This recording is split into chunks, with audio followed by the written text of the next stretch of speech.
नमस्कार, आदाब। मैं अनूप सोनी आप सबका स्वागत करता हूं। आज क्राइम पेट्रोल डायल 100 में हम देखेंगे महाराष्ट्र की ऐसी कहानियां जो हमारे सभ्य समाज के कुरूप चेहरे को दर्शाती हैं, जहां हकीकत मान्यताओं के बिल्कुल विपरीत है। और आज के इस एपिसोड में वसई का ये केस एक ऐसे ही झूठ की सच्ची कहानी बयां करता है। ये एक प्रेम कहानी थी जो इंसान के बदलाव के तमाम बहकावों का मजाक उड़ा रही थी। आ गए रत्ना? हाँ दीदी, आई मैं। एक काम खत्म नहीं हुआ तो दूसरा काम हाजिर है इसका।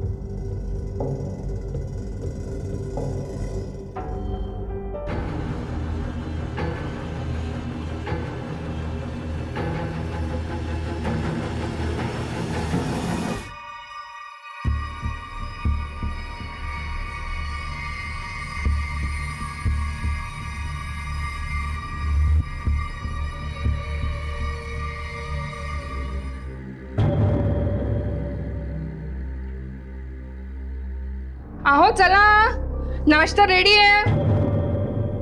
हाँ हॅलो. अरे वाह ताई, आज नाश्त्यामध्ये रोटी पराठे दोनों. लीना को लेके आ नाश्ता करने।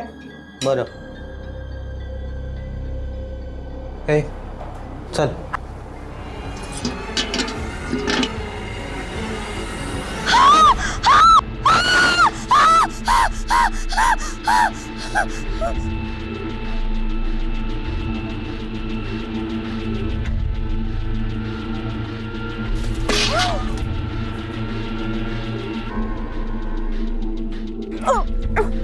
बेटा, मुझको लगता है बहुत लोगों को काट के फेंका है इधर. मामा आप मेरे को देख के क्यों बोल रहे हो?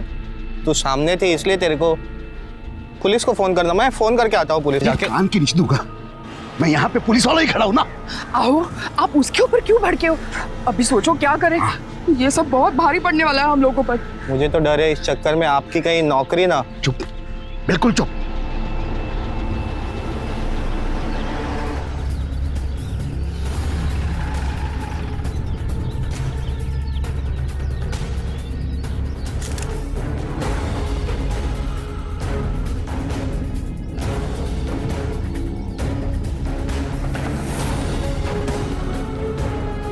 मैडम, मेरे को खुद को पता नहीं लग रहा है ये सब कैसे हुआ रहेगा.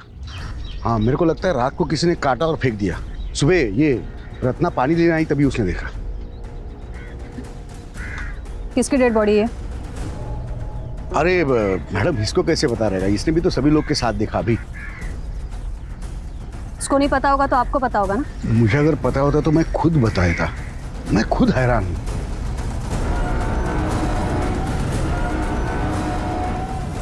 मैडम, इसमें तकरीबन 2 साल के बच्चे की भी लाश है. क्या? कहते हैं कि बच्चे का स्पर्श बड़े से बड़े तनाव को भी दूर कर देता है। तो फिर ये कौन दरिंदा था जिसने एक मासूम 2 साल के बच्चे के टुकड़े कर दिए थे? और इनामदार परिवार संदिग्ध तरीके से क्यों पेश आ रहा था? कहीं इस दरिंदगी की जड़ें इस घर में तो नहीं थी, या वो कोई और था? ओहो, तो मेरे दोस्त को प्यार हुआ है? हम लोग शादी करना भी चाहते हैं, लेकिन उसका बाप नहीं मान रहा है. तो टेंशन क्यों लेता है? अगर लड़की तैयार है, तेरे से प्यार करती है, तो घर से भगा के लेके जा उसको. प्लान बना, उसको घर से बाहर निकाल, उसके आगे का मैं देख लेता हूँ. सुन ना, उस टाइम क्यों तुम किसी के लपड़े में पड़ रहे हो? ये लड़की भगाना ये सब ये ठीक नहीं है. तो क्यों इतना फालतू का टेंशन ले रही है? हाँ? दुनिया में क्या कोई पहली बार लड़की भगा रहा है क्या? मेरा दोस्त है, उसको मदद तो करनी पड़ेगी ना. हम क्यों चोरों की तरह मिलते? बस हो गया.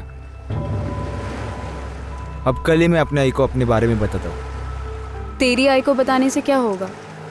मेरे आई बाबा शादी के लिए कभी नहीं मानेंगे. लीना, हक का दरिया ही है. उतर के भी पार करना पड़ेगा ना, तो भी करेंगे. माना तो ठीक, नहीं तो भगा ले जाऊंगा तुम्हें. हिम्मत है तो और बहुत कुछ करने की हिम्मत है मेरी. दिखाओ क्या? दिखाओ दिखाओ. नहीं.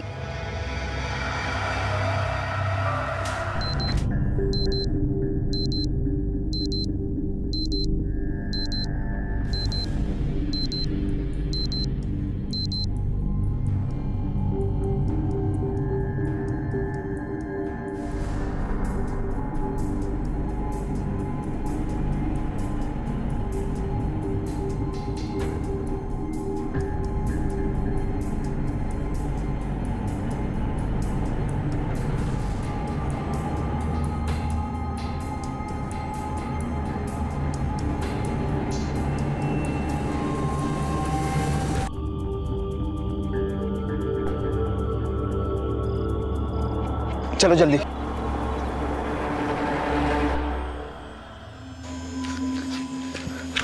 इंतजाम हुआ? हाँ, आज की रात एक लॉज में इंतजाम हो गया है। तुम दोनों वहीं पे रुको, कल सुबह होते ही एक मंदिर में शादी करा दूंगा। थैंक्स यार। मेरा दोस्त है यार, तेरे लिए कुछ भी करूंगा। हाँ चलो चलो निकल। तुम वो इंस्पेक्टर इनामदार की बेटी हो ना? मरवा दिया यार तूने तो। किसको भाग के लेके आया तू? आओ आओ, उठा ना, उठा ना, आओ उठाओ, आओ। नीला घर में कहीं नहीं दिख रही है। देखो गली गली ढूंढो, घर घर ढूंढो, सब होटल चेक करो, आज ही के आज मिलने चाहिए वो। रात को उनको किस किसने देखा है पता कराओ। चलो सर। क्या हुआ रे, कोई कैदी भाग गया क्या? बाबा इनामदार साहब की बेटी भाग गई है।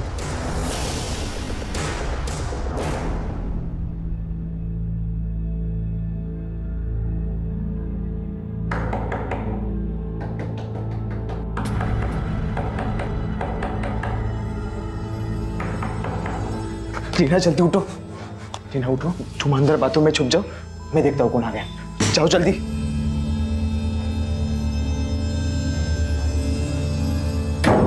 तुम लोगों को अभी के अभी इधर से निकलना पड़ेगा।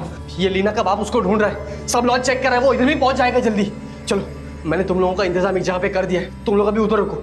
चलो, ये लीना कहाँ है? अंदर। लीना, लीना जल्दी भाग। क्या हुआ? अपने को अभी निकलना पड़ेगा जल्दी। इस लड़की को देखा है? इधर आई थी वो? जी सर, रात को आई थी किस लड़के के साथ में, लेकिन आज सुबह चली गई। रूम किसने बुक किया था? मना किया था आपको, मत पड़ो इस लफड़े में। पर मेरी बात सुनता कौन है? तो मुझे कौन सा पता था कि वो पुलिस वाले की लड़की के साथ इश्क लड़ा रहा है। अरे वो इंस्पेक्टर है, सिर्फ इतना ही नहीं, उसकी बिरादरी में हमारी बिरादरी में फर्क तो देखो। अगर उन लोगों की खोपड़ी खिसकी ना तो हमारी पूरी बिरादरी को, पूरी बस्ती को भुगतान करना पड़ेगा। मला तर भीती वाटते। साहब मैंने कुछ नहीं किया साहब। साहब, अरे साहब किधर लेके जा रहे साहब? साहब इन्होंने कुछ नहीं किया साहब। साहब इन्होंने कुछ नहीं किया साहब। साहब साहब साहब साहब साहब छोड़ो साहब। साहब मेरे को नहीं मालूम। कहाँ है मेरी बेटी? किसके साथ रखा है? साहब आपकी बेटी मेरे को कैसे मालूम रहेगा? मालूम नहीं तेरे को? और इसके घर में कौन कौन है? लेके आ सबको। साहब मेरे को नहीं मालूम साहब। ये देखो तेरी बीवी आ गई।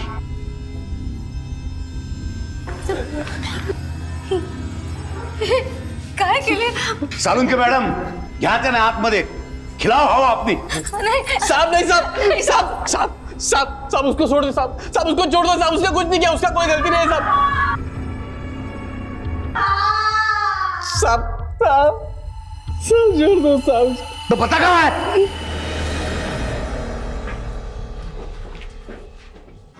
सगळीकडे नीट छोटा, तू वरती जा, तुम्ही आ जाना।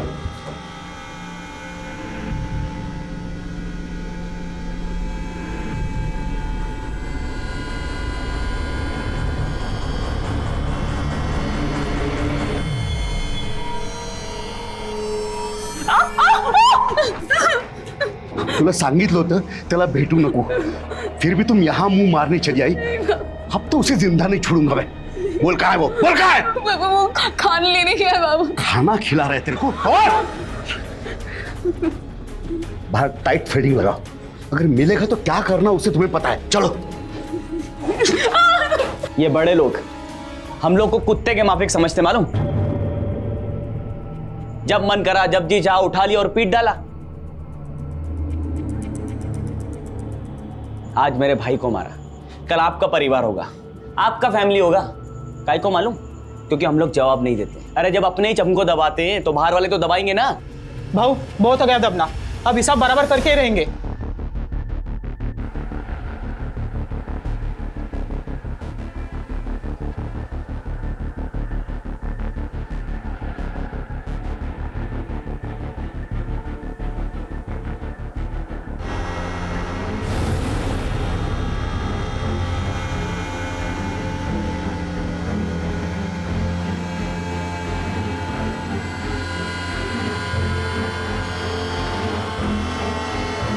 हम चाहे जितना मर्जी वहम पाल लें कि हमारे समाज में भेदभाव कम हो गया है, लेकिन अब भी कुछ अदृश्य दीवारें हैं जो दिखाई नहीं देती लेकिन मौजूद हैं, और इन्हीं दीवारों के नीचे दबकर न जाने कितनी जिंदगियां कुचली जा चुकी हैं। और ये सिलसिला अब भी जारी है।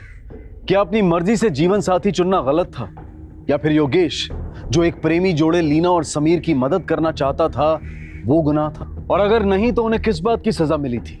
और फिर इस प्रेम कहानी ने 6 महीने के बाद जो रूप लिया वो दिल दहला देने वाला था।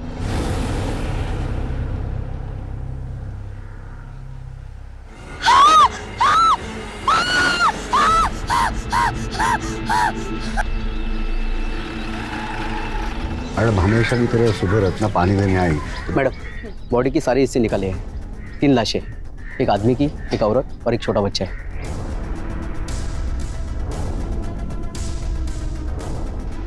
ये केस हमें जल्दी से जल्दी सॉल्व करना होगा। 2 बिरादरी का मामला है, गलती से भी पब्लिक भड़क गई ना तो संभालना मुश्किल हो जाएगा।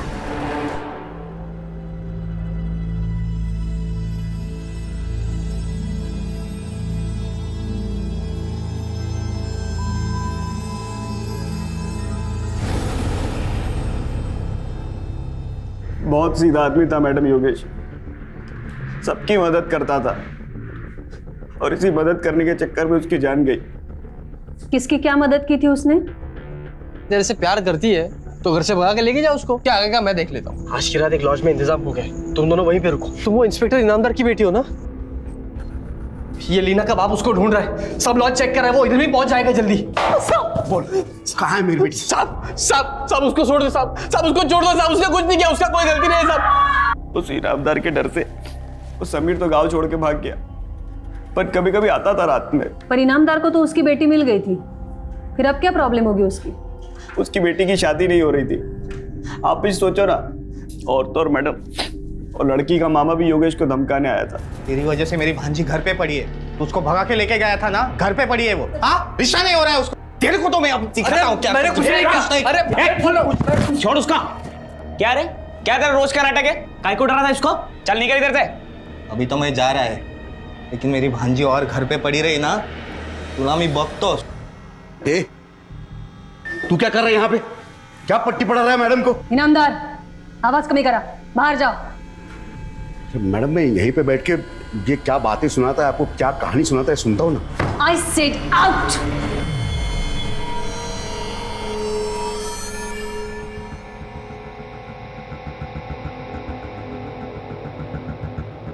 हाँ बोल।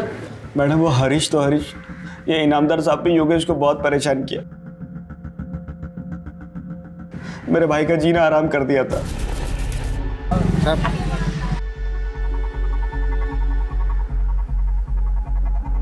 मिरर का है? हाँ का है ना, यही तो है। सब टूटा हुआ मिरर लेके गाड़ी चलाना अलाउड नहीं, मालूम नहीं क्या तेरे को? साहब लेकिन ये और हाथ गिरे। साहब लेकिन साहब ये तो गलत है ना साहब।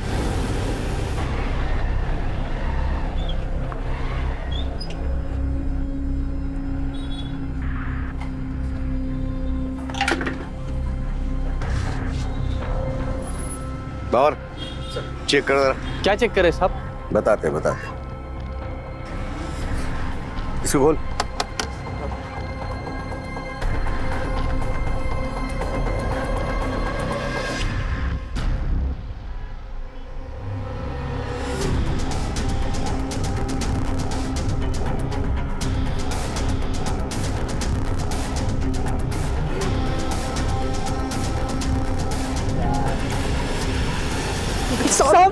क्या ये कहाँ से लाया? साहब मेरा सीधे से समझ में नहीं आया। अच्छा, इसीलिए तुम्हें ऐसा लग रहा है कि इनामदार ने योगेश को मार दिया? सिर्फ इतना ही नहीं मैडम, जिस दिन वो तीनों गायब हुए मेरे को योगेश का फोन आया। वो मेरे को बोला कि इनामदार साहब उसको मिलने के लिए बुलाए। उसने तुम्हें क्यों बताई ये बात? वो चाहता था मैं भी उसके साथ जाऊं। तो गए क्यों नहीं तुम? वो मैडम, मैं डर गया था,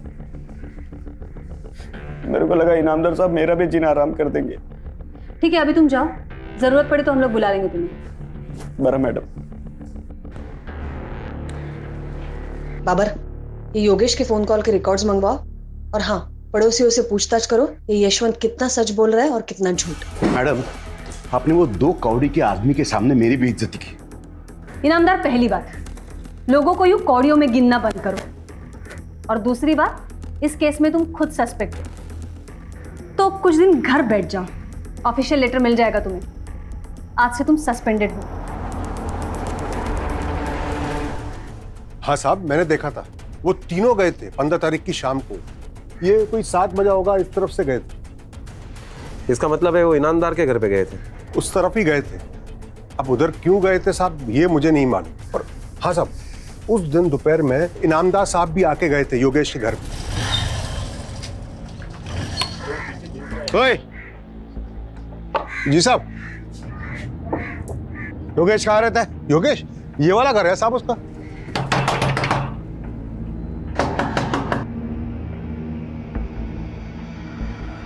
साहब, योगेश को बुलाओ। वो तो नहीं है साहब घर में। अच्छा, हाँ। देखो तो। और योगेश को बोलो रात को मेरे घर में आके मिले। साहब, और अगर नहीं मिला ना तो साहब, कसम पर नाम ही चालू है, गाँव छोड़ो। इस झमेले में हमको मत घसीटो साहब। अरे मैं कहाँ घसीट रहा हूँ? तुम्हारे पति ने शुरू किया ना झमेला, वही खत्म करने के लिए बुला रहा हूँ। भेज देना।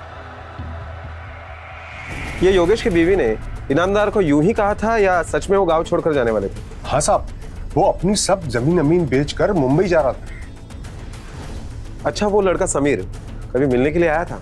हाँ साहब, योगेश के गायब होने से एक रात पहले आया था। बहुत चिल्लम चिल्ली की आवाज आ रही थी। जितनी मैं तेरी मदद कर सकता था मैंने की, अब बस। क्या बस हुआ? 2 थप्पड़ क्या गिरे, सब कुछ उगला तू? वो लोग तृप्ति को भी मार रहे थे, इसलिए मैं बोला। क्या हुआ क्या नहीं हुआ ये मैं नहीं जानता। मैं सिर्फ इतना ही जानता हूँ कि तेरे वजह से हम लोग अलग हुए। अब तू ही हमें एक करेगा। बस झाला हाँ बाबू, आपकी वजह से बहुत कुछ सहा है हम लोगों ने। जास्त काय मागतो वहिनी? मुझे बस एक नया सिम कार्ड दो, रहने के लिए एक खोली दो, बाकी सब मैं खुद हैंडल कर लूंगा। अरे भाव, आप कुछ चाहिए क्या आपको? वो थोड़ी सी साकर चाहिए थी मेरे को। अच्छा, अभी देती हूँ।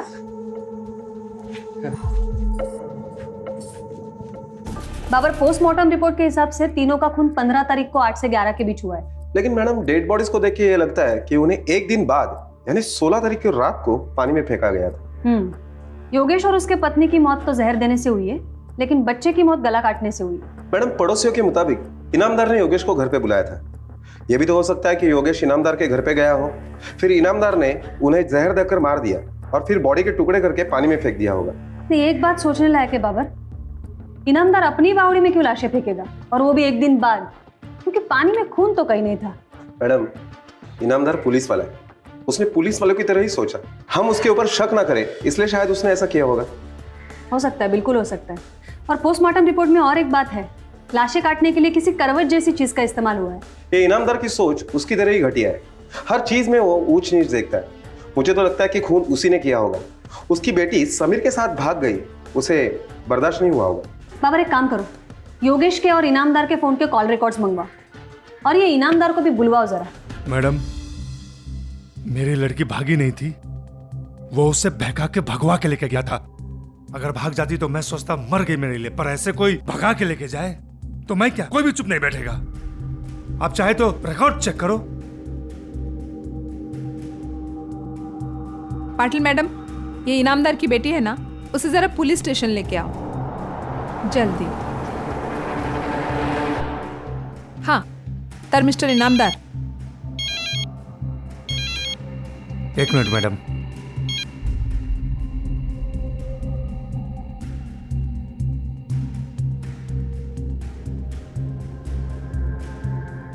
सॉरी मैडम, वो घर से फोन था। बसा। इनामदार, 15 तारीख को योगेश को तुमने घर पे बुलाया था? हाँ, बुलाया तो था, मगर वो आया नहीं। वो आया नहीं था या तुम्हारे घर से वापस गया ही नहीं? हाँ, मैं मानता हूं कि मेरा गुस्सा था योगेश पर, मगर उससे ज्यादा गुस्सा मेरा समीर पे था। अगर कुछ करना ही था तो मैं योगेश को क्यों करता, समीर को करता था। हाँ, योगेश पे तो तुम्हारा बहुत कम गुस्सा था, इसीलिए उस पर फेक केस लगवाया, वो भी जबानी। लॉकअप में बंद करवाया, खूब पीटा। हाँ, वो तो ऐसे ही। फिर कैसे इनामदार?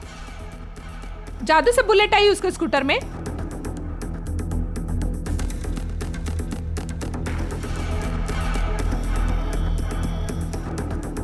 और इतने संगीन जुर्म का कोई केस भी नहीं दर्ज करवाया तुमने।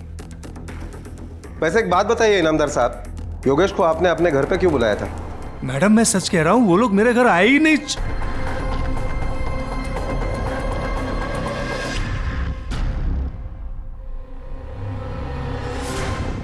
मिसेस इनामदार, आप दोनों बाहर रुकिए। मैं क्या बोलती हूँ मैडम, मैं बाहर जाती हूँ ना, इनको यहीं रहने दो, ये भी तो पुलिस वाले ही है ना। नहीं, मैं रुक जाती हूँ, इनको बाहर जाने दो। क्या है, ये छोटी है ना तो डर जाएगी। इनामदार,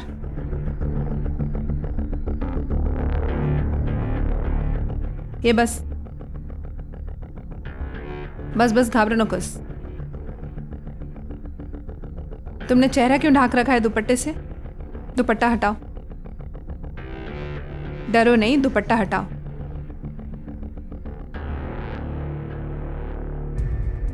अब सच बताओ, समीर के साथ तुम अपनी मर्जी से गई थी या जबरदस्ती लेके गया था वो? तुम्हें किडनैप किया गया था? नहीं मैडम, मर्जी से नहीं, वो मुझे जबरदस्ती ले गया था। अच्छा, ये चोट कैसी लगी तुम्हें? देखो नीला, डरो मत, सच बताओ, शायद हम तुम्हारी कुछ मदद कर दें। आई ने मुझे बहुत मारा। बाबा का फोन आया था, आई बोली अगर तेरे बाबा के खिलाफ तू कुछ भी बोली ना तो समझ लेना मैं भूल जाऊंगी मैं तेरी आई हूँ। आई, मैं वहाँ बोलूँगी मुझे जबरदस्ती भगा के ले गए थे। मैडम, हम दोनों एक दूसरे को बहुत चाहते हैं, पर बाबा नहीं चाहते हम दोनों की शादी हो। क्या यही प्यार है उसका जो तुम्हें उस दिन छोड़ के भाग गया? नहीं मैडम, वो मुझे छोड़ के नहीं भागा था, वो तो बस छिप गया था डर के मारे। अब ये कहानी तुम्हें किसने सुनाई? ये समीर ने मुझे बताया। इसका मतलब उसके बाद तुम उसे मिली थी? कब और कहाँ मिली थी तुम उससे? 14 तारीख की रात को। समीर मेरे आई बाबा मेरे लिए रिश्ता देख रहे हैं, वो मेरी शादी कर देंगे। समीर, तू घबरो नकोस, मैं उससे पहले कोई इंतजाम कर लूंगा, और तुम ये मत सोचना कि मैं तुम्हें छोड़कर कहीं भाग जाऊंगा, समझे? Don't worry. तू घर तक आ गया, तेरी ये हिम्मत! अरे हरीश, अरे पकड़ो उसको। हरीश पकड़ उसको। कहाँ मर गया साला? हरीश साला पकड़। बाबर, ये समीर की खोज खबर निकालनी पड़ेगी। उस रात उसका गांव आना और दूसरी रात योगेश के बीवी बच्चों का कत्ल, ये सब इत्तेफाक नहीं लगता है मुझे। मैडम, ये योगेश के कॉल रिकॉर्ड्स आ गए। मैडम, ये कॉल रिकॉर्ड देख के एक बात पता चलती है कि रात को 11 बजे तक इनामदार ने योगेश को कई बार फोन किया था। इसका मतलब है सचमुच योगेश इनामदार के घर पे नहीं गया था। नहीं बाबर, ये सब कॉल रिकॉर्ड्स फेक भी हो सकते हैं। हमें गुमराह करने के लिए इनामदार ने योगेश का खून करने के बाद भी किए हो। जरा देखो उस वक्त इनामदार के मोबाइल की लोकेशन क्या थी? मैडम, इनामदार के मोबाइल की लोकेशन उस वक्त उसका घर का ही दिखाई दे रहा है। मैडम ये देखिए, और एक नंबर है जो योगेश के नाम पर है। ये नंबर्स की डिटेल निकालो। नंबर तो उसी का है, पर जरूरी नहीं कि उस वक्त उसके पास हो। मैडम ये देखिए दूसरा नंबर जो सुमंत पाटिल के नाम पर है। इस नंबर से भी योगेश को कई बार फोन किए गए हैं। बाबर, एक काम करो, ये योगेश का दूसरा नंबर और ये सुमन पाटिल का नंबर, दोनों के डिटेल्स निकालो। हाँ साहब, पेपर में पढ़ा उसके बारे में। बहुत बुरा हुआ बेचारे योगेश के साथ। तुम कैसे जानते हो योगेश को? उसके ज़मीन का डील मैंने किया था ना साहब। उसकी ज़मीन मतलब उसका घर और उसकी खेती, जिसे बेचकर वो मुंबई जा रहा था। हाँ साहब, बहुत दिनों से भावताव चल रहा था हम लोगों के बीच। वो 50 लाख मांग रहा था, लेकिन इतना रेट नहीं है यहाँ पे। फिर एक दिन आके वो 45 लाख में डन किया, लेकिन उसके बाद ये सब हो गए साहब। मैडम ये भी तो हो सकता है कि इसमें सुमंत पाटिल का ही हाथ हो। क्या पता जमीन ट्रांसफर की गई हो और पैसा देना बाकी हो। नहीं बाबर, ऐसा नहीं हो सकता है। बिना पैसा दिए ग्राम पंचायत से जमीन ट्रांसफर होगी नहीं। हाँ, ये हो सकता है कुछ पैसा देकर ट्रांसफर की गई हो और बाकी बाद में देने की बात हुई हो, और ये पैसा बचाने के लिए सुमंत ने योगेश का खून किया हो। बाबर, एक काम करो, ये योगेश के जमीन के पेपर्स निकलवाओ जल्दी। मैडम, ये दूसरे मोबाइल का लोकेशन गांव के बाहर एक बस्ती का दिखाई दे रहा है। बाबर, पता लगाओ जल्दी। Okay ma'am.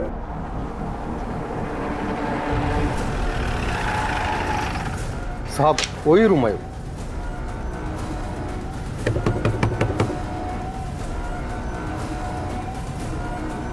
कौन?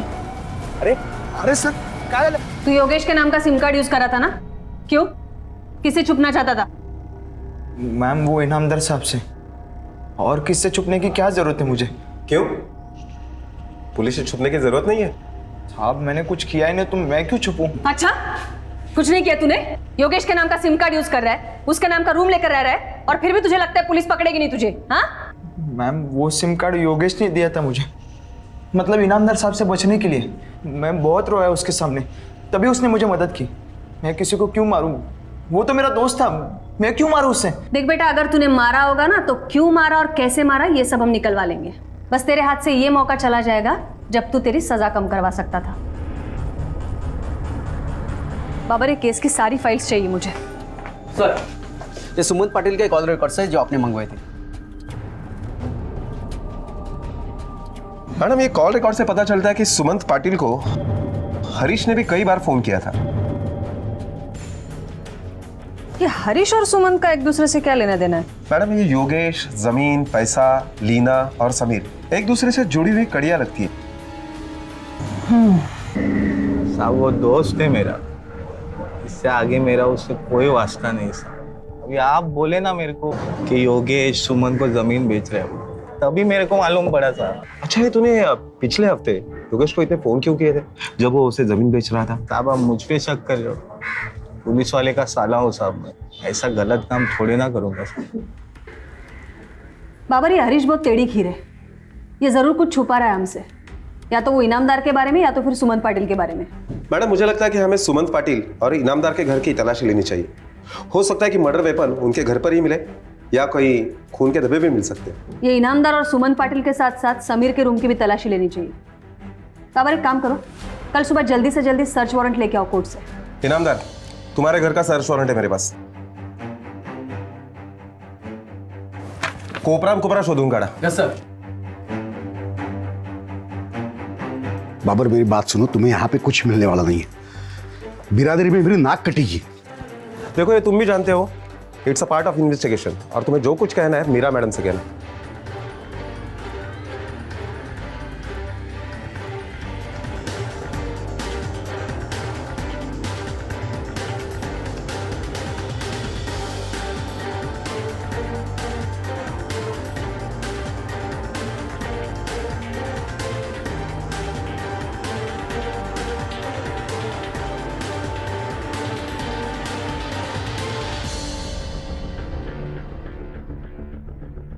बाबर, तीनों की तलाशी ली है लेकिन कुछ नहीं मिला अब तक।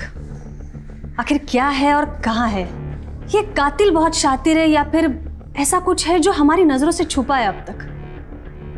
प्रॉब्लम क्या है समझ में नहीं आ रहा है अब तक। बाबर, शोधा लो कर। मैडम, बोला रिका में बॉडीज के अंतिम संस्कार के लिए साइन किसके लिए? जो भी उनके करीबी रिश्तेदार है उनको बोलो साइन कर दे। Okay madam.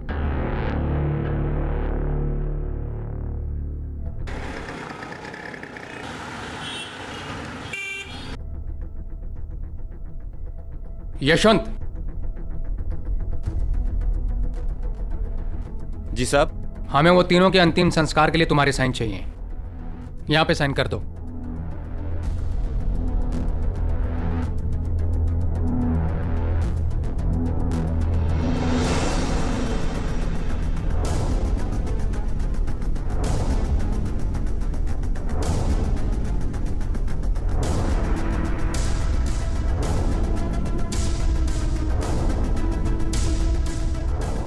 ठीक है सर।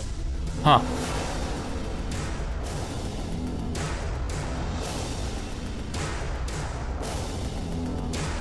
Hello ma'am. हाँ रिका में बोला।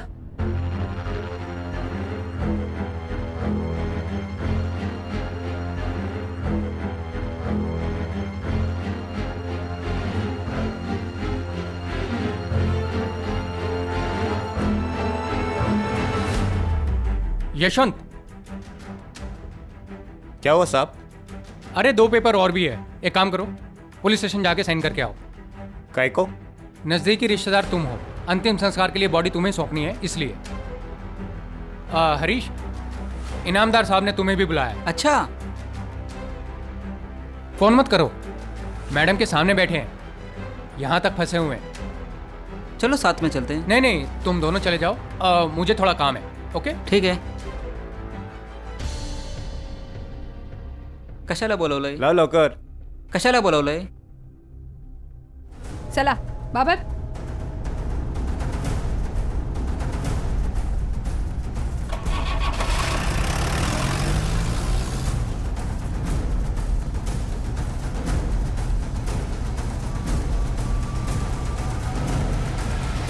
मैडम इस तरफ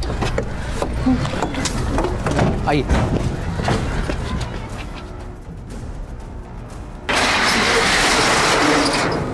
आइए मैडम,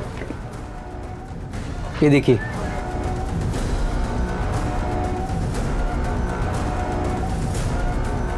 बाबर, जरा देखो ये चिटिया क्या इकट्ठा कर रही है.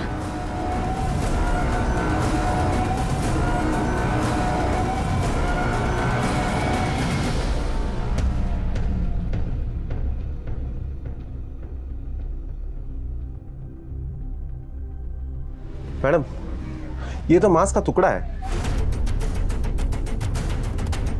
शोधून काढा सगळं. छान मारो सब. बाबर, हे सगळं खोदा. देखो और क्या मिलता है. शिंदे, कूलर पाउडर लेके आओ.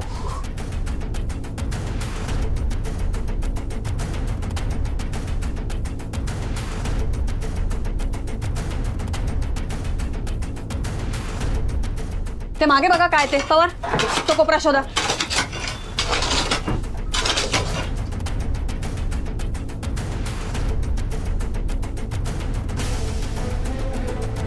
ती भिंत शोधा तिकडे. बघा.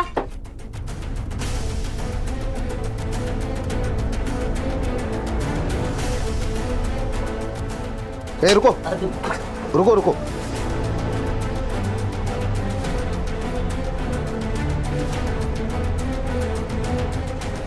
मैडम, मैडम ये देखिए. चाहूंगे फॉरेंसिक लैबला पाठवा. और हाँ, फॉरेंसिक लैब में बोलो रिपोर्ट जितनी जल्दी हो सके उतनी जल्दी चाहिए. और हाँ, पुलिस स्टेशन फोन करके बोलो दोनों को बिठा के रखें. दोनों ने मिलके खून किया है या फिर दोनों में से किसी एक. मैडम, मैंने यशवंत के कस्टमर से पूछताछ की और उनसे यही पता चला है कि ये दोनों कारपेंट्री में पार्टनर थे. मैडम, ये फॉरेंसिक रिपोर्ट आ गई है. बाबर, इतने दिनों में करवट से उंगलियों के निशान तो मिट चुके हैं, लेकिन जो मांस का टुकड़ा हमें मिला था वो योगेश की पत्नी तृप्ति का है. इसका मतलब एक बात साफ है, कत्ल वहीं हुए हैं. लेकिन किए किसने? हरीश ने, यशवंत ने या फिर दोनों ने? सच बता रहा हूँ साहब, मैंने उसको नहीं मारा साहब. वो तो मेरा भाई है साहब. मैं काय को उसको मारेगा. सब उसका इनामदार के साथ लफड़ा था. वो सुमन पाटिल से तेरा क्या लेना देना है? मैं योगेश को सुमन पाटिल से मिला है मैडम, बस और कुछ नहीं. ये यशवंत है ना मैडम, ये योगेश का जमीन खरीदना चाहता था, लेकिन योगेश उसको बेचना नहीं चाहता था मैडम. क्यों नहीं बेचना चाहता था? क्योंकि मैडम वो उसको पैसा कम दे रहा था और वो भी तोड़ तोड़ के. इसको पता था एक बार साइन हो गई तो इसको एक पैसा नहीं मिलेगा. तभी मैं इसको बोला कि तुम सुमन पाटिल को अपना जमीन बेच दो. वो पैसा भी पूरा देने को रेडी था मैडम. तब से ना मैडम ये यशवंत योगेश पे बहुत भड़का हुआ था. तो साला योगिया सुमन को जमीन बेच रहा है, मेरे को नहीं. मैं क्या पैसा नहीं दे रहा क्या उसको? हाँ, अब मैं उसके पूरे खानदान को ख़त्म करेगा और वो जमीन लेगा, वो भी फोकट में. तू तेरी कहानी नहीं सुना रहा है तो चल मैं सुनाती हूँ. योगेश ने तेरे बदले सुमन को अपनी जमीन बेच दी, इसलिए उसके और उसके परिवार को मार दिया ना तूने. ग्राम पंचायत से पता लगवाया हमने, वहां भी तूने पूछताछ की थी ना, और उन्होंने तुझे बताया सबसे नजदीकी रिश्तेदार को जमीन मिलेगी. मतलब कि तुझे. नहीं, फटाफट मुंह खोल वरना तेरा मुंह खुलवाना आता है हमें. बोल. जब योगेश ने सुमन को जमीन देने का फैसला किया तभी मैंने सोच लिया था कि मुझे कुछ करना पड़ेगा. और जब मेरे को मालूम पड़ा कि इनामदार ने उसको मिलने के लिए बुलाया तो मैंने उसको बोला कि मेरी दुकान से होके जाना. या तुम लोग के लिए लाया मैं. लो. अरे ये खाना वाना तो सब ठीक है, लेकिन हमको यहाँ पे क्यों बुलाया? अरे ऐसा कोई खास बात नहीं है, तुम लोग खाते खाते भी तो सुन सकते हो. हाँ चल तू बैठ, पहले खाना खा. बैठ बैठ बैठ बैठ, खाना खा.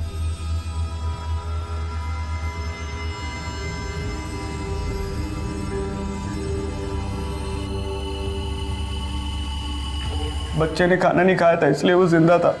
मैंने उसका भी गला काट दिया. एक जमीन के टुकड़े के लिए तूने अपने भाई को मार डाला यशवंत, और वो बच्चा जिसको जमीन और लालच का मतलब भी नहीं पता, उसको इतनी गंदी मौत मारा तूने। जो जुर्म तूने किया है ना यशवंत, उसकी सजा तुझे मिलेगी। अब तू जिंदगी भर वो जमीन का टुकड़ा नहीं देख पाएगा।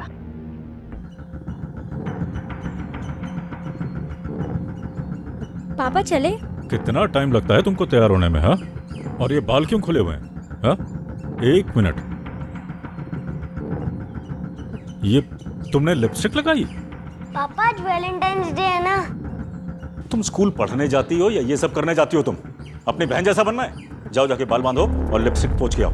चलो, तुमको पता है ये लिपस्टिक लगाने लगी है? पापा ये लिपस्टिक नहीं है, ये लिप ग्लॉस है। जो कुछ भी है पोछो उसे। क्या ध्यान देती हो तुम? और तुम तो समय गेम खेलता रहता है। चलो।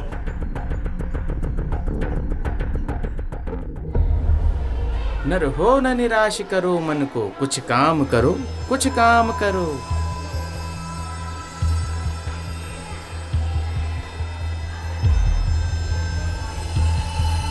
किरण,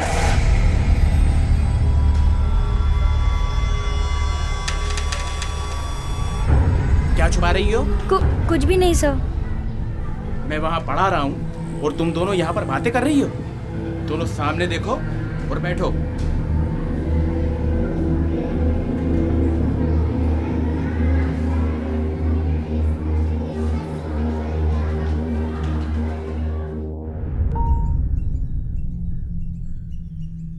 ये क्या है? क्या है?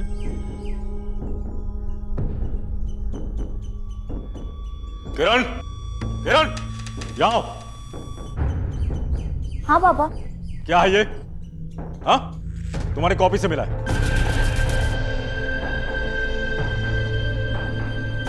आज क्लास में एक लड़के ने मुझे ये कॉपी दिया था, तो शायद उसी ने डाल दिया होगा। लेकिन पापा मैं सच कह रही हूँ, मैं उसकी तरफ मैंने आज तक देखा नहीं है। अरे कोई तो छूट दी होगी ना, जो उसने लव लेटर लिख के दिया तुमको। शर्म नहीं आती तुमको? कितनी मेहनत करता हूँ, ओवर टाइम करता हूँ ताकि तुमको अच्छी एजुकेशन दे सकूं, और तुम ये कर रही हो? बॉयफ्रेंड चाहिए तुमको? कौन है ये पार्थ? कौन है? कहते हैं कि जब बाप का जूता बेटे के पैरों में फिट आने लगे तो पिता को उसे अपना दोस्त मान लेना चाहिए। ये शायद एक आसान सा नियम है जो ये बताता है कि माँ बाप को अपनी औलाद के साथ उम्र के खास दौर में किस तरह से पेश आना चाहिए। लेकिन माँ बाप अक्सर इस नियम को अनदेखा कर देते हैं या फिर उतनी गंभीरता से नहीं लेते जितनी गंभीरता से लेना चाहिए। और अगर औलाद बेटी हो तब तो किसी नियम और सावधानी की जरूरत ही नहीं समझी जाती।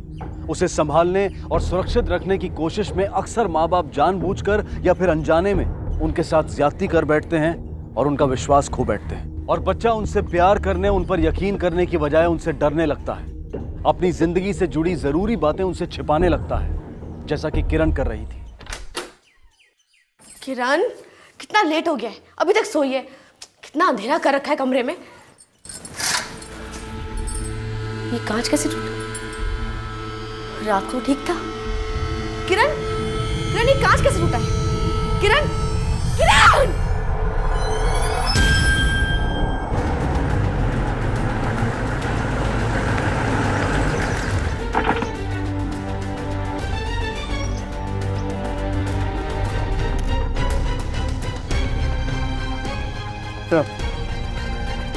इस कांच पे खून के धब्बे हैं, शायद इसी से कलाई काटी गई। अगर ये वही टुकड़ा है तो हो सकता है इस पर फिंगरप्रिंट्स हो। इसे लैब में ले जाइए और टेस्ट कीजिए। पीछे भी चेक करो। एग्जैक्टली क्या हुआ था कल रात? कुछ खास नहीं हुआ था सर।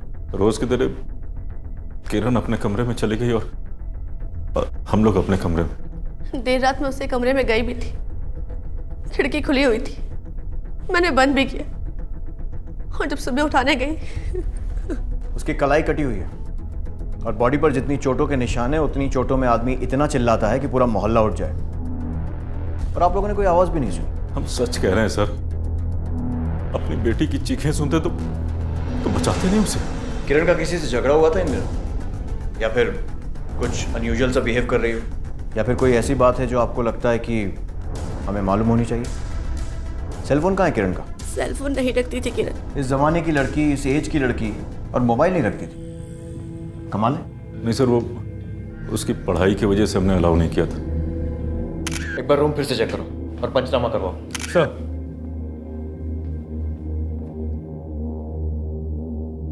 बॉडी को फौरन पोस्टमार्टम के लिए भेजो। जैसे सर, रिपोर्ट आती। जिसने भी ये सब किया है आप उसे छोड़िएगा मत। बड़ी प्यारी बच्ची थी। हमारा यही काम है, घबराइए मत, वो बचेगा नहीं।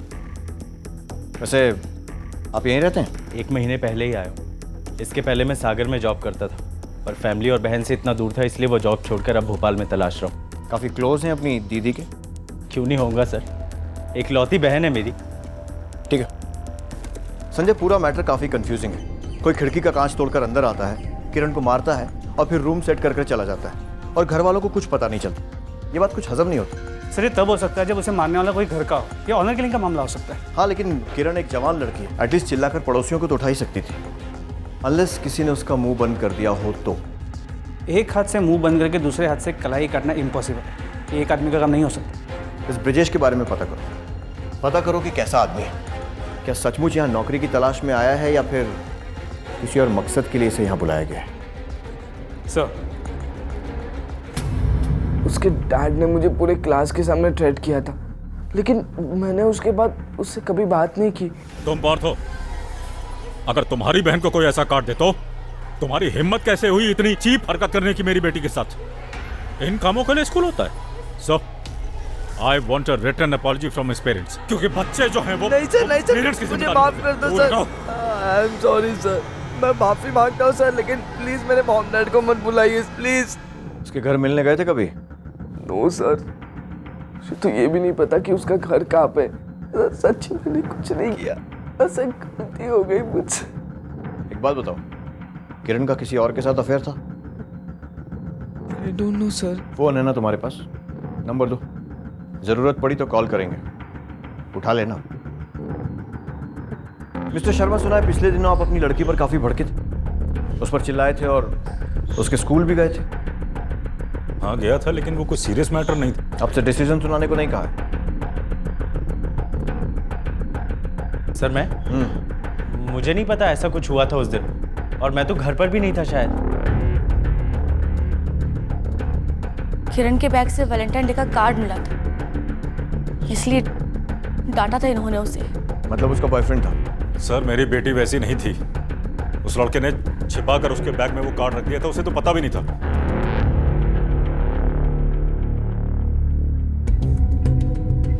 सर, ब्रिजेश का बैकग्राउंड चेक किया, लड़कियों के मामले में उसका रिकॉर्ड साफ नहीं है।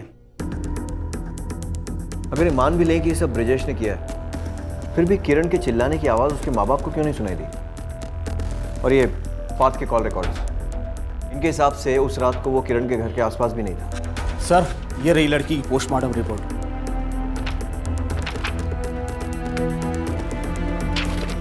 हमें शर्मा से फिर से बात करनी होगी। क्या हुआ सर? जरूर हमसे कुछ छुपाया जा रहा है। और हाँ, रास्ते में किसी खिलौने की दुकान पर रुकना है।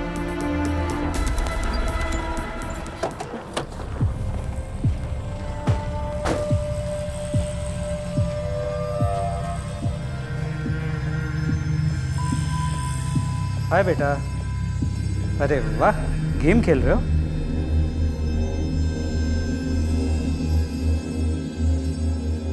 सुनिए, फैमिली वालों को छोड़कर बाकी सब प्लीज बाहर जाइए, हमें इनसे कुछ बातें करनी है। मेरे पास तुम्हारे लिए उससे अच्छी गेम है, लो खेलोगे? लो, अच्छी है ना फ्रेंड्स?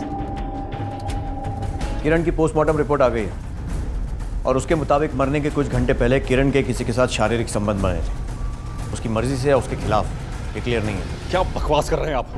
अरे बच्ची थी वो ये सब करेगी? ये शौक और दुख जेन्युइन है या एक्टिंग कर रहे हैं? ये क्या कह रहे हैं आप? किरण के बैग में एक कार्ड देखकर ही अपने गुस्से पर काबू नहीं रख पाए थे। एक 15 साल के लड़के को धमकाने पहुंच गए थे। तो ये सुनकर कि किरण के किसी के साथ शारीरिक संबंध थे, पहला ख्याल क्या आया होगा इनके मन में? यही कि किरण को खत्म कर दें, और शायद ऐसा किया भी। बताइए शर्मा जी, कैसे मारा अपनी बेटी को? ये सच नहीं है, सब झूठ है। सच है ये, और ये भी सच है कि ये आपके अकेले के बस की बात नहीं। आपके परिवार का कोई सदस्य या फिर शायद सभी शामिल हैं। बेटा अब हम फ्रेंड्स हुए ना, तो अपने फ्रेंड को एक बात बताओगे? बेटा कोई ऐसा था जो तुम्हारी दीदी को मिलने आता हो रात में, अकेले में या सबसे चुपके? मामा जी। बहुत प्यार करते थे हम सब किरण को, और आप हम लोगों पर ही इल्ज़ाम लगा रहे हैं। बच्चे ने मामा का नाम लिया। चलिए देखते हैं कितना प्यार करते थे किरण से। हवालात में चलकर बताइएगा। मतलब? लेकर चलो। पर सर मैंने किया क्या? लेकर चलो इसे। ये क्या कह रहे हैं सर आप? वो भांजी थी मेरी, मैं उसके साथ। अरे मैं तो कभी उसके कमरे में भी नहीं गया। हाँ, उस रात कुछ आवाजें जरूर आ रही थी उसके कमरे से। नंबर की क्या ज़रूरत है? हम इंटरनेट कॉलिंग पर भी तो बात कर सकते हैं।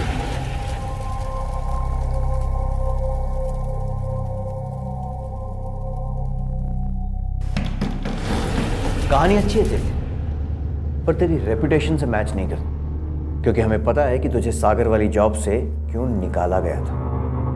देख, अभी भी वक्त है, कबूल कर ले कि तूने किरण के साथ वो सब किया, और फिर घबरा गया कि किरण किसी को बता ना दे, इसलिए हड़बड़ाहट में उसे मार दिया। सर ये सच नहीं है, आप मेरे यकीन कीजिए, मैं उस दिन से पहले कभी किरण के कमरे में नहीं गया। भांजी थी मेरी। इस ब्रिजेश की बात पे यकीन किया जा सकता है? उसकी हिस्ट्री को देखते हुए तो बिल्कुल नहीं, लेकिन बिना चेक किए उसकी बातों को गलत साबित करना भी गलत होगा। हो सकता है उसने उस रात सही में किरण को किसी से बात करते हुए सुना। किरण के पास कोई फ़ोन हो जो उसके माँ बाप हमसे छुपा रहे हैं। एक काम करो, किरण के घर के आसपास और स्कूल के आसपास जितनी भी सिम कार्ड की दुकान है, सब में पता करो। आसपास के मोबाइल फोन्स की दुकानों पर पूछताछ करने पर पता चला कि पुलिस का शक सही था। किरण के पास वाकई में मोबाइल फोन था और ये नंबर उसने कुछ दिन पहले ही लिया था। सर, नेटवर्क प्रोवाइडर के हिसाब से किरण ने अपने उस नंबर से किसी को फ़ोन नहीं किया, ना ही उसे उस नंबर पे किसी का फ़ोन आया है। सर, फ़ोन की लास्ट लोकेशन श्याम ही शो कर रहा है, और देखिए अभी भी फ़ोन वही है। मतलब किरण का अपना घर? नहीं, डायल मत करना, हम लोग खुद वहाँ जाएंगे। मर्डर वाली रात को फ़ोन की क्या लोकेशन थी ये पता कीजिए। ठीक है सर। चलो।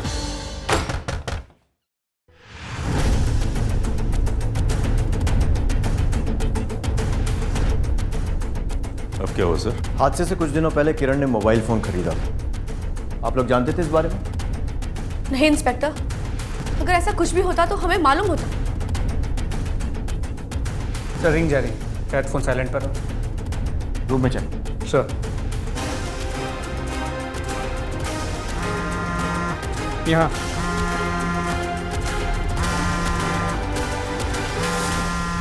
सर मिल गया।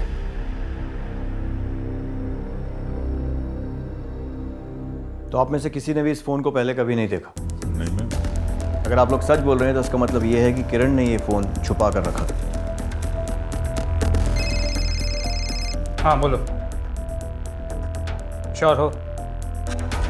ठीक है सर, किरण की इस नंबर की लोकेशन ट्रेस हो गई। मर्डर वाली रात ये फ़ोन यहाँ श्यामला हिल से सेहोर गया तो वापस आया। लेकिन आपने तो कहा कि आपने उस रात किरण को अपने बेड पर सोते हुए देखा। हम सच कह रहे हैं इंस्पेक्टर, उस रात किरण कहीं नहीं गई।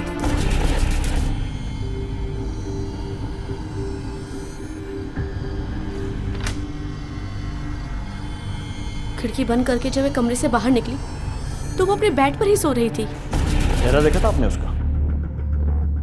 आपकी बेटी मोबाइल फोन यूज करती है और आपको नहीं पता। आपकी बेटी आधी रात को इतनी दूर तक निकल जाती है लेकिन आपको उसका भी कुछ आइडिया नहीं। ऐसा कैसे हो सकता है? हम सच कह रहे हैं, हमें नहीं पता था वो इतना कुछ छुपा रही थी हमसे। सर इस शर्मा पे मेरा शक गहराता जा रहा है। हो सकता है कि किरण का कोई बॉयफ्रेंड हो जिसे मिलने के लिए वो आधी रात को सीहोर गई, पर जब वो रात को वापस लौटी तो मिसिस शर्मा ने खिड़की बंद कर दी, तो मजबूरन उसे खिड़की तोड़ के अंदर आना पड़ा। हो सकता है इस शोर से मिस्टर शर्मा जाग गए हो, उसने किरण को पकड़ लिया हो और गुस्से में आके उसकी जान ले ली। हो सकता है, लेकिन किसी भी बात को दावे से कहने से पहले ये पता लगाना होगा कि किरण उस रात गई कहाँ थी और किससे मिली। सर इस फ़ोन में एक इंटरनेट कॉलिंग एप्लीकेशन डाउनलोड है जिससे फ़ोन भी किए जा सकते हैं और मैसेज भी भेजे जा सकते हैं, लेकिन इसकी डिटेल्स निकालना काफ़ी मुश्किल है। सर किरण ने इसमें फेक प्रोफाइल बनाई हुई थी जिससे वो साहिल नाम के किसी लड़के से बात किया करती थी। उन दोनों के कुछ मैसेजेस भी इसमें एक्सचेंज हुए थे, आप इसमें देख सकते हैं। लेकर आओ इस साहिल को। सर शुरुआत उसी ने की थी।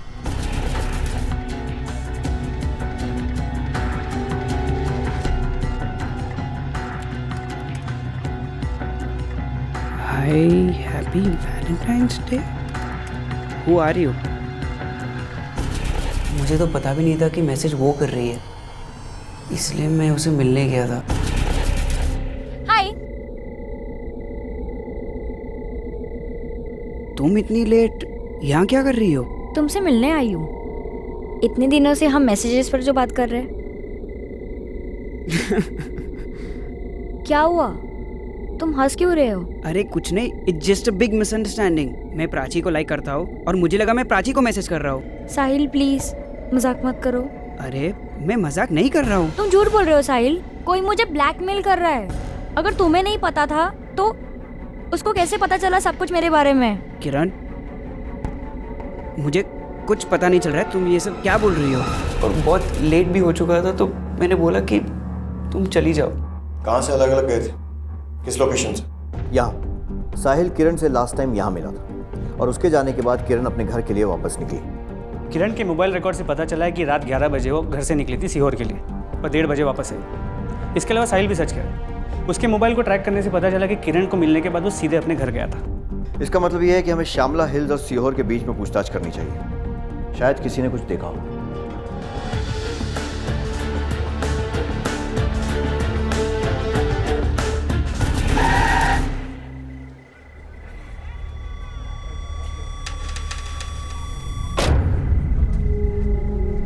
अन्ना दिखता नहीं है क्या? तो बेटा तुम ठीक तो हो ना? तुम्हें कुछ हुआ तो नहीं ना? अंकल मैं तो ठीक हूँ लेकिन ये टूट गया। आसपास कोई गराज है क्या? मुझे इसे अभी ठीक कराना है। हाँ, आगे सीधा एक गैराज तो है, बट एक बार देख लो, शायद खुला हो। Thank you uncle. वो गैरेज कहाँ है? सर वहाँ पर है। Thank you. लड़की को देखा है? हाँ साहब। भैया कितने पैसे लगेंगे? 4000 तक लग जाएगा मैडम। लेकिन भैया अभी तो मेरे पास इतने पैसे नहीं है। मैं काम करती हूँ, थोड़े से पैसे अभी दे देती हूँ, बाकी का कल दे दूंगी। बंद करने का टाइम है मैडम, पैसे हो तो बोलो, नहीं तो कल गाड़ी आकर ले जाना। कौन हो तुम? क्यों मेरे पीछे पड़े हो? कौन हो तुम? पक्का यही बोला था? हाँ साहब यही बोला था। यही बात कर रही थी, फिर गाड़ी लेकर चली गई। और उसके बाद पैसे लेकर वापस आई थी? नहीं सर, वापस नहीं है। ठीक है। इसका मतलब ये है कि किरण अपने पापा मिस्टर शर्मा की गाड़ी लेकर उस रात को निकली थी। लेकिन जहाँ तक मुझे याद पड़ता है, अगले दिन सुबह जब हम उसके घर गए थे, उस गाड़ी का रियर व्यू मिरर एकदम सही सलामत था। सर हो सकता है उसने किसी और गैराज से रिपेयर कर लिया। हो सकता है। श्यामला हिल से लेकर सीहोर के बीच के जितने भी गैराज हैं, सबको छानो। पता करो कि किसने रिपेयर किया है और किसने रिपेयर करवाया था, किरण ने या किसी और ने। सर वो फ़ोन कॉल जो किरण को गैराज में आया, हमने जब उसका फ़ोन चेक किया और फ़ोन के ऐप चेक किए तो ना ही उसके फ़ोन में और ना ही उस फ़ोन के ऐप में किसी भी कॉल की कोई एंट्री थी। लेकिन साहिल के कॉल की एंट्री थी। इसका मतलब किसी ने वो दूसरे कॉल की डिटेल्स डिलीट की। सर 14 फरवरी को सुबह 9:30 बजे किरण ने अपना एक फेक प्रोफाइल बनाया था और जिस कंप्यूटर पर ये फेक प्रोफाइल बनाई थी उसका आईपी एड्रेस ट्रैक करने पर पता चलता है कि ये उसके स्कूल का है। मतलब ये हो सकता है कि उस ब्लैकमेलर को किरण के उस फेक प्रोफाइल के बारे में स्कूल के ही कंप्यूटर से पता चला हो सकता है सर।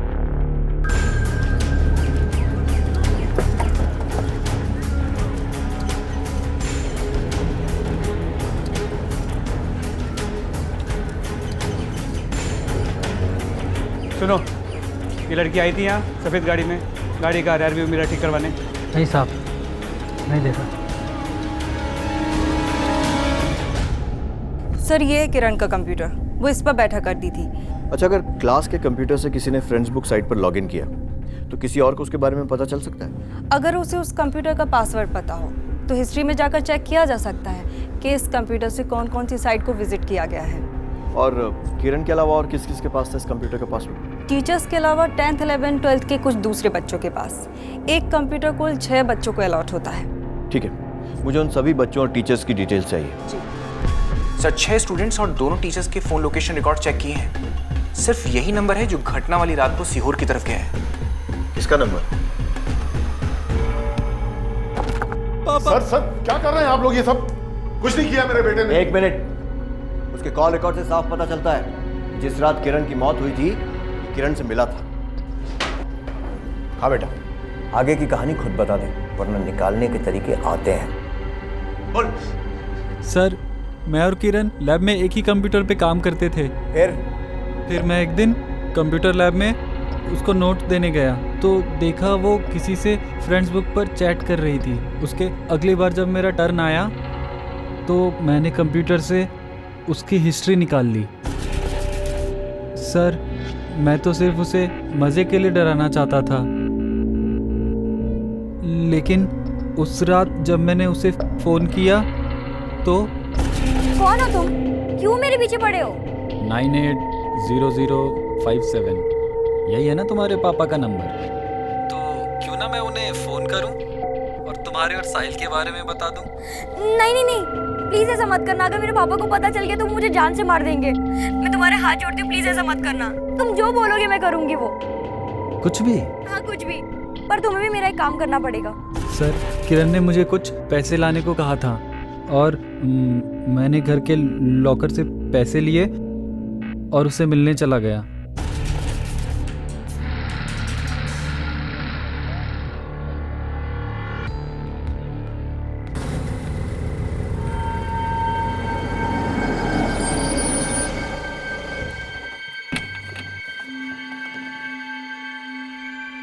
भैया, ये गाड़ी का कांच ठीक करना था। हो जाएगा, लेकिन आधा घंटा लगेगा। ठीक है, जाओ ऊपर बैठिए आप लोग।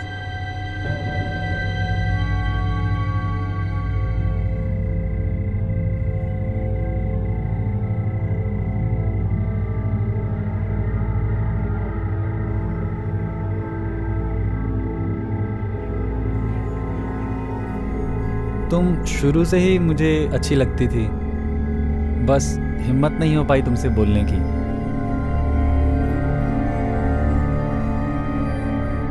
याद है ना तुम्हें अपना प्रॉमिस? या पापा को फ़ोन करूं?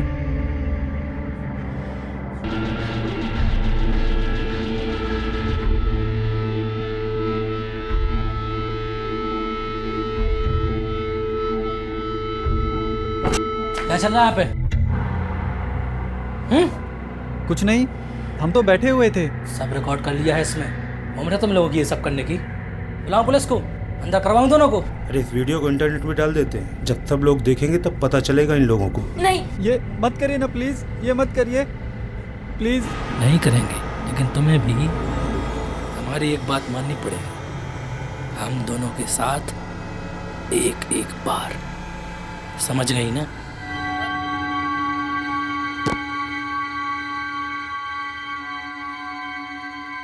मैं कुछ नहीं कर सका। वो दो लोग थे और मुझसे बड़े भी थे। उसके बाद मैंने किरण की गाड़ी में बैठकर उसके मोबाइल से मेरे पूरे कॉल्स डिलीट कर दिए और उसके बाद वो अपने घर चली गई और मैं अपने घर। उसके बाद जो हुआ सर, मुझे कुछ नहीं पता। आई स्वेयर सर, मुझे कुछ नहीं पता। कौन से गैराज में हुआ था ये सब?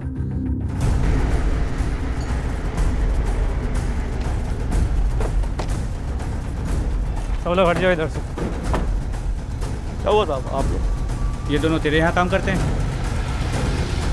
मुन्ना भाग, भाग मुन्ना। पकड़, पकड़ सब।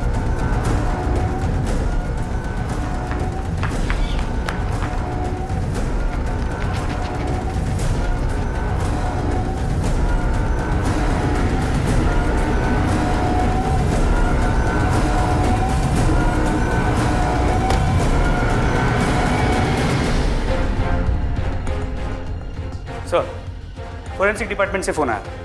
किरण के बेड के पास मिले कांच के टुकड़ों पर ब्रिजेश, साहिल, पार्थ या उन दोनों मैकेनिक में से किसी के भी फिंगरप्रिंट्स नहीं हैं। आपके गुस्से ने आपकी बेटी की जान ली है मिस्टर शर्मा। उसके हाथों आपकी गाड़ी का रियर व्यू मिरर टूट गया था, सिर्फ एक कांच।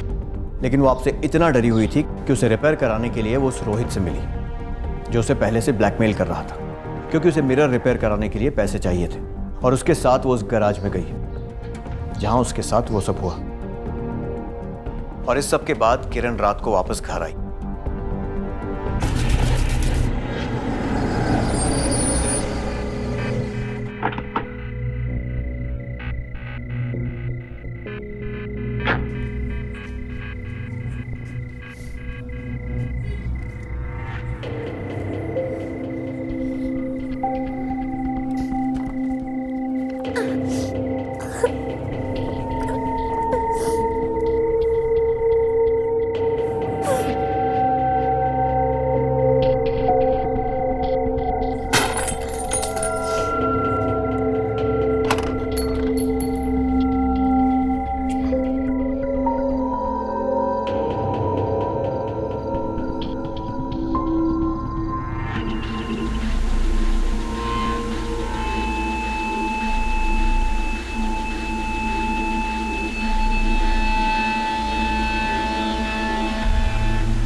यकीन करके दूसरी हिंदू नहीं बनाना है इसको।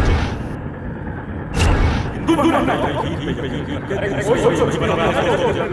तुम्हें अपना प्रॉमिस या पापा को फोन कर